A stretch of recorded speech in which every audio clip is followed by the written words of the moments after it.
নমস্কার বন্ধুরা, welcome to Soma kitchen. আজকে আমি আপনাদেরকে আবারও নবরাত্রির একটা স্পেশাল রেসিপি করে দেখাবো, সবুজ মুগ ডালের চিলা আর তার সাথে বাদামের চাটনি।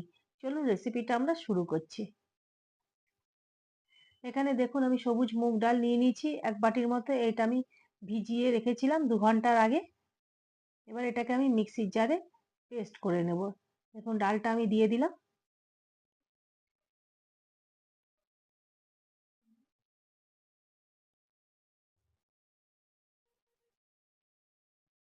দেখুন আমি এখানে কিছুটা আদা কুচি নিয়েছি আর দুটো কাঁচা লঙ্কা নিয়েছি।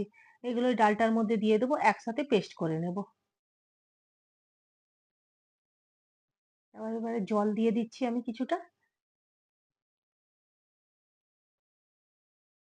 দেখুন আমার পেস্টটা করা হয়ে গেছে।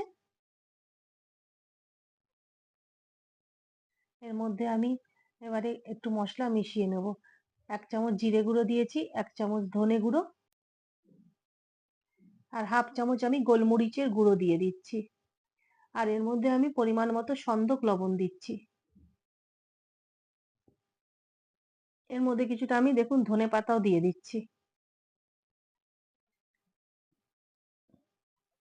একসাথে সব মিশিয়ে নেব।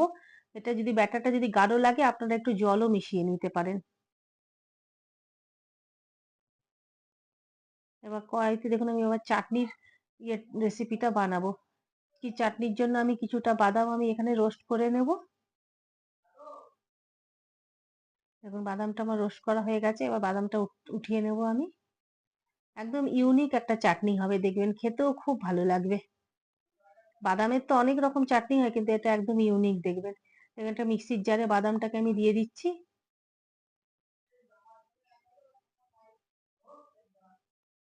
এটাকে একটু পিষে নেব, হালকা দরদরা টাইপের করে পিষে নেব। দেখুন খুব মিহি হবে না, হালকা একটু দরদরা থাকবে। এর মধ্যে আমি এবারে জল দিয়ে এটাকে একটু ভিজিয়ে রাখবো কিছুক্ষণ বাদামটাকে।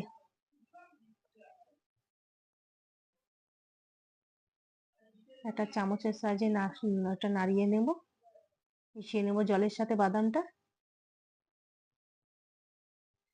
এবার কড়াইতে আমি প্যান বসিয়ে দিয়েছি একটা গ্যাসে। এর মধ্যে একটুখানি ঘি দিয়ে দিলাম আমি।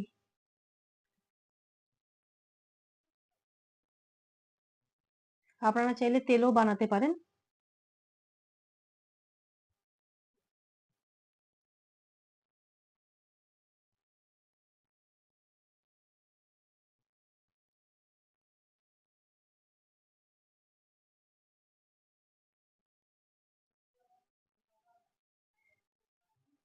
এবার এর মধ্যে ব্যাটারটা আমি দিয়ে দিচ্ছি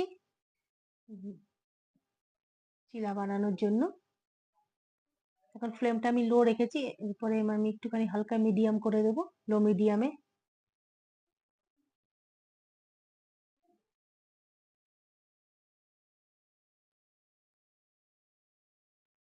2 মিনিটের জন্য আমি এটাকে একটু সেঁকে নেবো। এই পাশটা যতক্ষণ ভালোভাবে না সেঁকা হবে ততক্ষণ এটাকে পাল্টাবো না। দেখুন এক সাইডটা আমার এরকম টাইপের হয়ে গেছে, পিছন দিকটা আমার হয়ে গেছে সেঁকা। এবার আমি এটাকে উল্টে দেবো।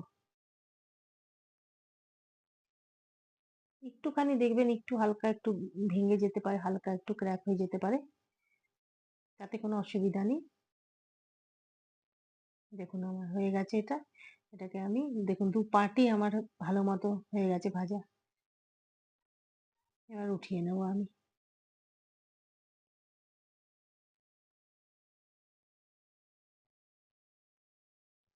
আবারও আমি ফ্রাই প্যানে একটুখানি ঘি দিয়ে দেবো। সেম প্রসেসে সবগুলো বানিয়ে নেব। আর এটা এই উপাসের দিনে যারা উপাস করে তাদের খুব ভালো লাগবে। আর উপাস ছাড়াও আপনারা এমনি দিনও এটাকে বানিয়ে খেতে পারেন। এবার দেখুন আমি চাটনিটা বানাবো বলে একটা ফ্রাই প্যানটা আবার বসিয়ে দিয়েছি। এর মধ্যে একটুখানি তেল দিয়ে দিলাম।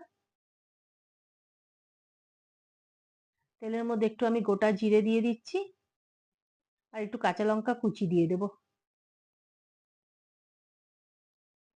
কিছু সেকেন্ডের জন্য একটু নাড়াচাড়া করে নেব। এর মধ্যে আমি একটুখানি ধনে পাতা কুচি দিয়ে দিচ্ছি।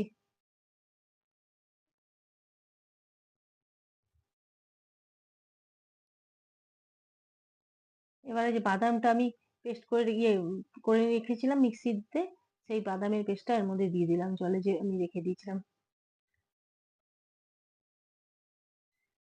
ফুটিয়ে নেব চাটনিটাকে।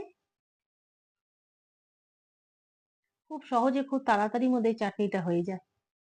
এর মধ্যে আমি একটু সন্দক লবণ দিয়ে দিচ্ছি পরিমাণ মতো।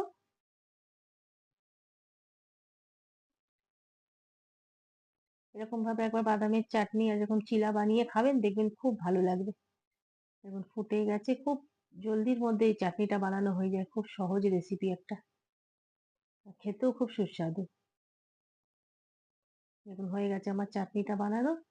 আপনাদের যদি এই সবুজ মুগ ডালের চিলা এবং এই বাদামের চাটনি রেসিপিটা ভালো লেগে থাকে, তাহলে আপনারা অবশ্যই লাইক করবেন, শেয়ার করবেন, সাবস্ক্রাইব করবেন। ধন্যবাদ।